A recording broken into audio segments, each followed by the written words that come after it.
Mic on. Okay, welcome back to another episode, Third and 23. I'm your host, Alex. I know it's been some time since I made a video. Congrats if you guys watched my Super Bowl video and uh, followed my picks there with KC and the under.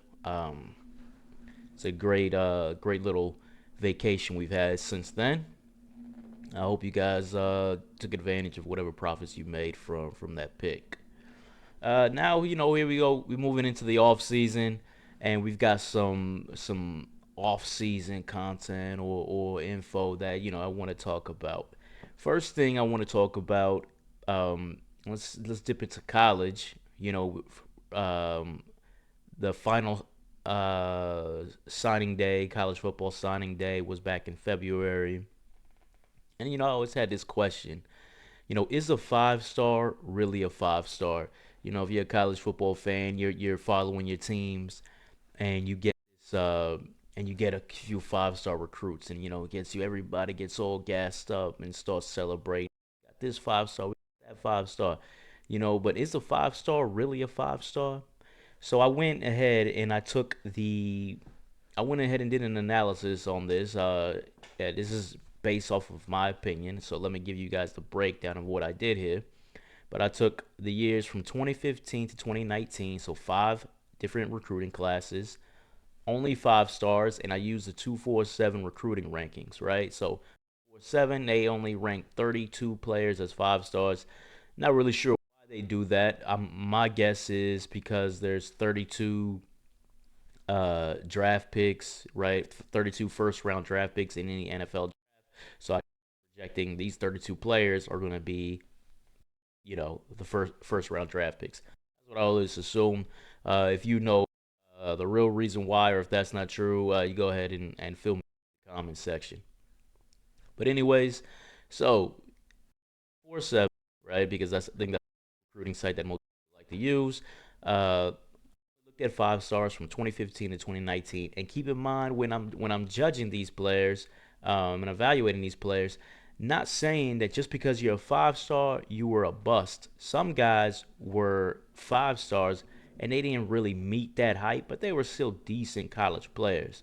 Now don't get me wrong, there's some whiffs in there, and you're gonna see some of those names, but for the most part, uh, just keep in mind that if you didn't meet the hype, it didn't necessarily mean you weren't a good college football player. All right, so get into some of the breakdowns that I saw. So in this, again, this is all subjective. This is all my opinion. Some guys, when you see these names, you're gonna say, "Oh, no, he really was a 5 star," or "No, he really wasn't." Uh, this is all based on what I believe watching the games. Did they get any sort of all conference all American recognition, and did they end up being a first round draft pick, and did it all kind of you know mesh together, we'll say, right? So recruiting realities, 4-7. When I'm talking recruiting, I'm talking about 247 here. They got a 51% success rate when selecting 5 star players over that 5 year stretch. So basically, what you're saying is only half the players that are selected as 5 stars are really gonna ball like 5 stars. Another thing to notice was linemen were in the way. This was kind of a surprise to me because I would think it would be hard to evaluate bigger players because high school as a big lineman is going against some 15-year-old, undersized defensive end or defensive tackle, and on the other side, a defensive tackle is going against smaller old linemen, so they can kind of take advantage of these guys with their size. But that wasn't really the case. Uh, O line, D ends, D tackle, the 247 was really on these at a pretty high rate compared with the other positions for the most part. So that was really surprising to me. And then the biggest letdown, by far, um, the biggest whiffs that you would see out there was at linebacker. And when I'm saying, the lowest success rate among 5 stars, it wasn't that a lot of these guys were, still decent college players, man. Linebacker, man, there were a ton of whiffs, just whiffs at the linebacker position when it comes to 5 stars. So that was something that was pretty interesting to me when I was doing this breakdown. So let's just to go over it. So 67% of D tackles met their hype. That means they were actual 5 stars, and then you throw in the ones that were still decent players, and you're saying that at least 3/4 of the D tackles that there's basically a 75% chance that a D tackle was rated as a 5 star is going to be at the bare minimum a good college player for you. More than likely is going to be a stud who's going to meet his hype. Clemson led the way. This was interesting. Clemson led the way 2 5 stars. They were the one with 2 5 star D tackles over that 5 year period, and only 4 of the 6 that didn't pan out were busts. Right. Um, as far as O line, right? 67% of O linemen met their hype as well. Alabama led the way. I guess when you think about it, Alabama makes sense here, leading the way with 3 5 stars, as we know Alabama has really dominated in the trenches on the offensive side of the ball over this 5 year stretch. And then when you're looking at defensive ends, I got 50% of ends met their hype, but you got 2015 as an outlier year, right? They went 0 for 5 that year with a bunch of guys who didn't meet the hype in 2015. If you remove 2015, that average shoots up to 64%. So that's why I say the bigs really kind of dominated when I did this evaluation. One thing that kind of caught my eye, you know, Alabama and Ohio State both led the way with 4 5 stars during the stretch, but Alabama whiffed on 3 of the 4 defensive ends that they had in this stretch. So that was something interesting to see. Is that I guess Alabama gets hit with that as well. They get some whiffs as well. Info. So like I talked about earlier, 28% of linebackers met 28%, and then you look at 29 only hit on 3 of 13 of the linebackers. 14 of the 18 linebackers were just flat busts. I mean, they weren't good college players at all. They were just flat out busts. They didn't even approach the hype. Surprisingly, there were only 7 running backs. If you think about that, then over a 5 year stretch, only 7 running backs were picked as were selected as 5 stars. So what is that? Are we talking more about the devaluation of the running back position? Does that creep into the high school recruiting rankings as well? That's something interesting. But yeah, only 7 running backs were rated as 5 stars. So it was only 43%, but that's a small sample size to me. Only 3 out of 7 were 5 stars, and honestly, the other guys for the most part weren't that bad. I mean, I guess the worst you could say, and you're gonna see the list here, is Trey Sanders, and he was he's basically a bust to me, and it had a lot to do with injuries. Which, by the way, when we're talking bust, it could be because they didn't perform, it could be because of injuries, or it could be just because of off the field issues. Right? Some guys definitely got hit by that. And we all want to talk quarterbacks, right? So 33% of quarterbacks met their height.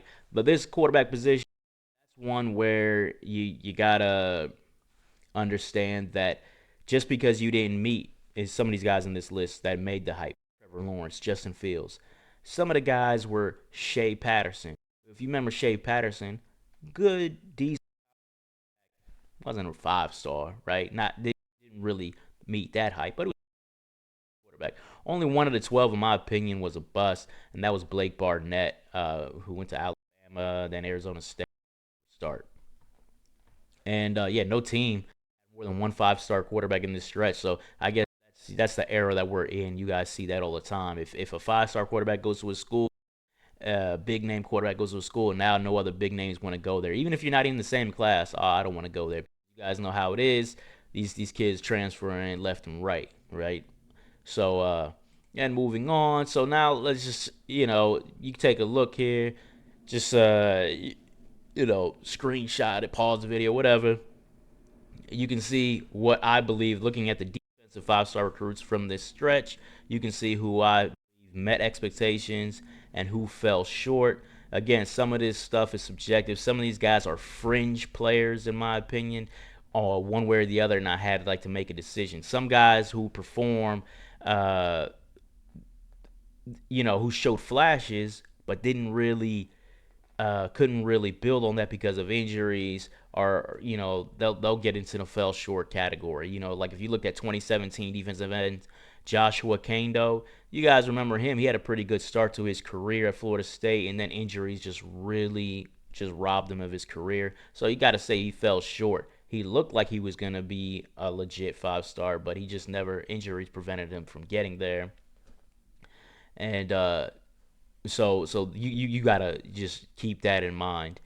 So now we're gonna move on to the 5 stars on the offensive side of the ball. So if you look at quarterbacks like I already mentioned, you're gonna have your Kyler Murray, Tua, Trevor, Justin Fields. These guys definitely met expectations, were 5 stars. Fell short. Jarrett Stidham. But Jarrett Stidham wasn't a bad quarterback in college. He had a great start in his career in Baylor, transferred to Auburn, and was still a good, decent college QB. Same I would say with Davis Mills. Spencer Rattler. I thought he had a good final year at South Carolina. Yeah, he started off hot and then really fell on his face. But, I think he turned it around. Did he meet expectations? No. But good college quarterback. You see running back, it's just it's Zamir White. Somebody, what was Zamir White, man? He met the hype. No, he really didn't meet the hype. Come on, he was part of committee there. He had some good moments, but he didn't really meet the hype. But he wasn't a bad player, right? And if you were thinking about wide receiver, what were the percentage of wide receivers? 61%, by the way, if you were curious. 61% of 5 star wide receivers, in my opinion, met the hype. You're going to look at some names here who I think fell short. Some of you guys are going to say, whoa, wait a minute. Mecole Hardman and Donovan Peoples-Jones. Mecole Hardman was a great return man at Georgia. He had some big moments, big plays, I should say, at wide receiver, but not enough for me to say he met that 5 star hype. Maybe you could say that Georgia was focusing on the run back then when he was there. But in my opinion, again, this is some guys are fringe players. Mecole Hardman didn't really meet that hype. And Donovan Peoples-Jones, but Donovan Peoples-Jones didn't ball like that in Michigan. He had some solid seasons, but he didn't ball like that in Michigan for me to say, oh, he met that hype as a 5 star. In my opinion, you guys come up with your own decisions. So, in short, how does this end, right? 50, basically, you got a 50% shot that a 5 star is gonna rock like that. Is my opinion. That's what my conclusion is. So when you guys are getting all gassed up and geeked up, like we got this 5 star, we got this 5 star, just remember they might not be all that they're cracked up to be. So I wouldn't put that much stock into getting 5 star recruits. I like it too, but that's just because we like seeing all those stars next to a guy's name. Doesn't necessarily mean he really is that dude. This was a nice little quick eval for you. If you guys uh, take, if you guys have your own comments on the players that I have fallen short, meeting expectations, or and so forth, feel free to leave a note in the comments section. And as always, you're gonna see my that concludes this video. You're gonna see my YouTube handle here in a few seconds, and stay tuned for more off-season football content videos. Take care.